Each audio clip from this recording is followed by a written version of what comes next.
No, they were not. They were not. Yeah. They were not. So right now, the current thought, if you have friends in the universe and everything, so say for example, you and I are friends and we want to play online together, um, that you're at Lorville and I'm way across the system at Area 18.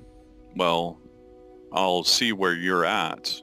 I will not be able to instantly teleport there because that breaks so many different systems that we have regarding economy and just the overall feel and travel. Like it would be very like Chris's, I think, thought process is very much like the real world. If since I'm in Germany and you're in LA, we're going to have to travel and meet somewhere. Oh, no, it's not fair.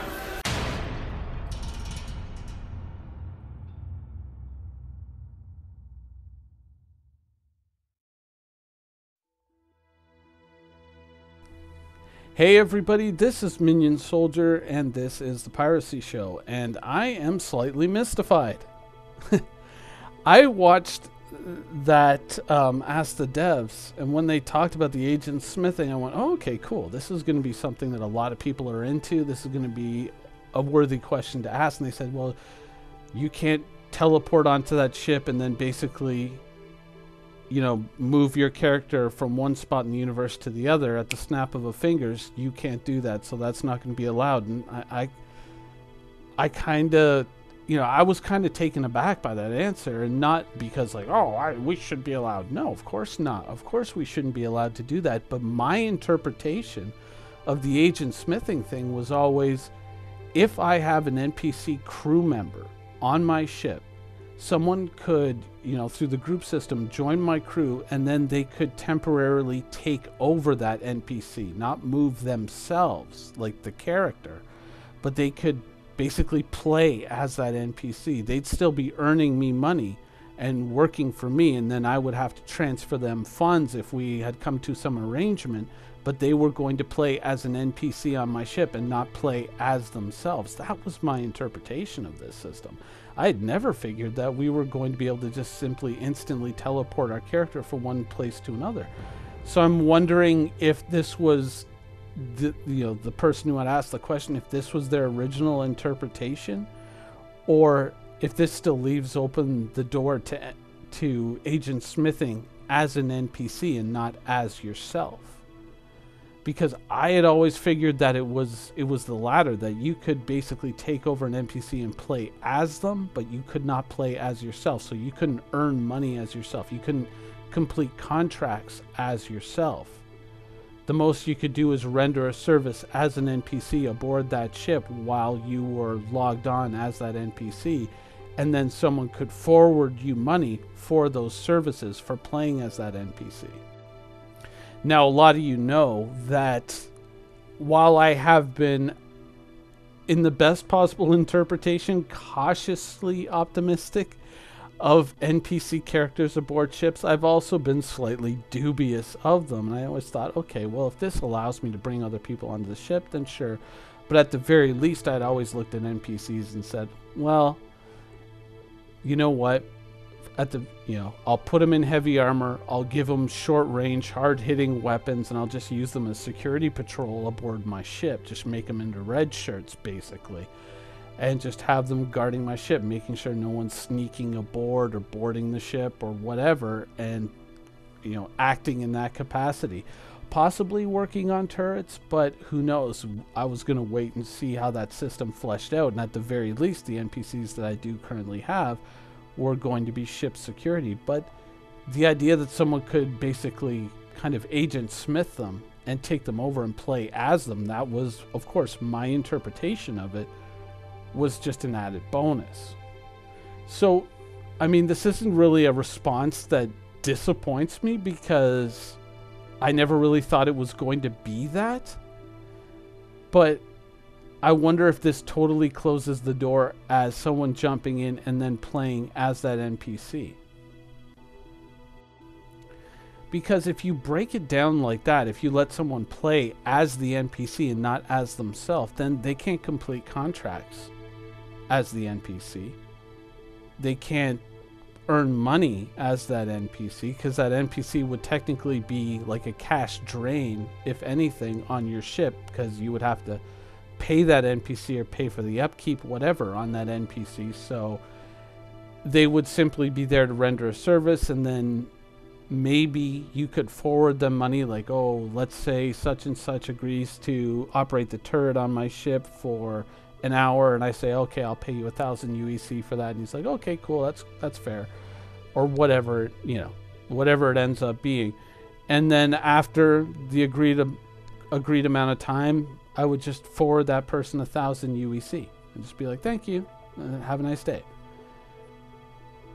That's kind of how I interpreted this system working out. That's kind of what I saw in my head. So when I heard this answer, I was kind of sitting there going, really? Was anyone really thinking that what we wanted was to be able to instantly transport ourselves as ourselves onto another ship?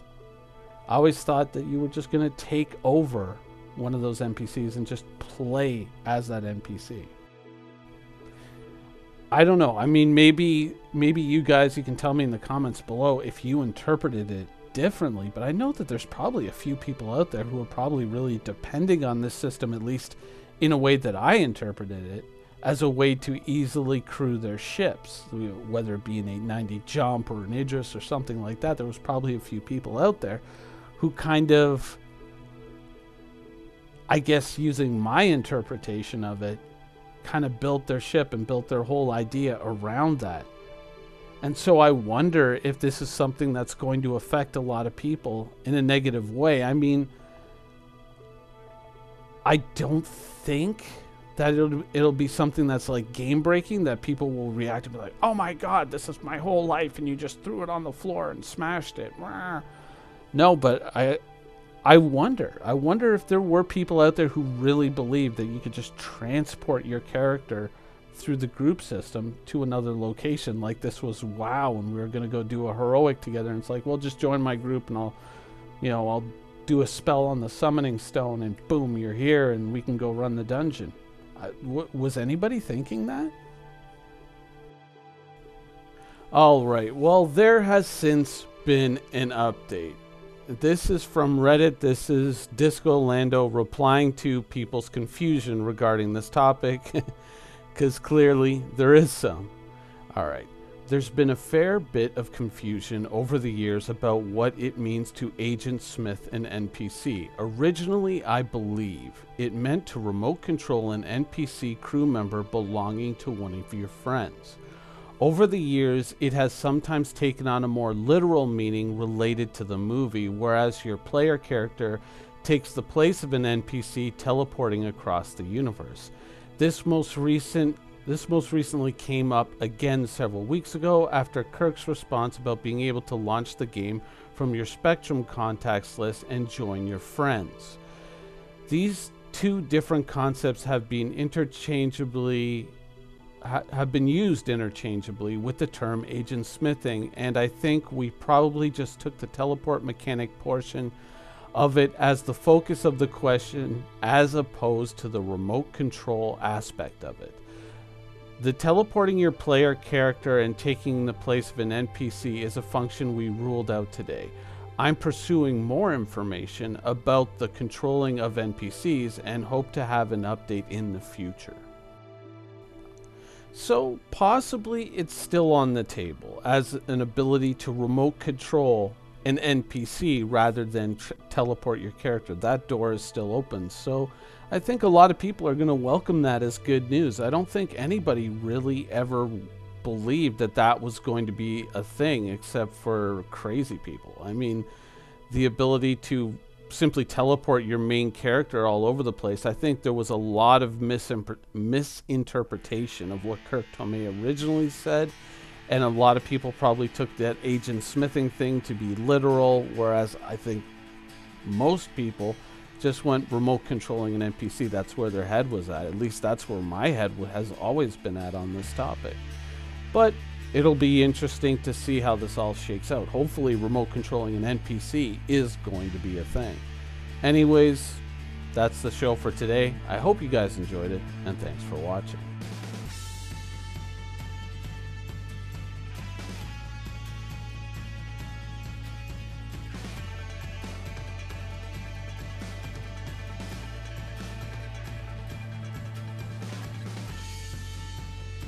Thank you for watching. So if you want to keep up with the latest and greatest in Star Citizen and Squadron 42's development, please follow us on our social media channels.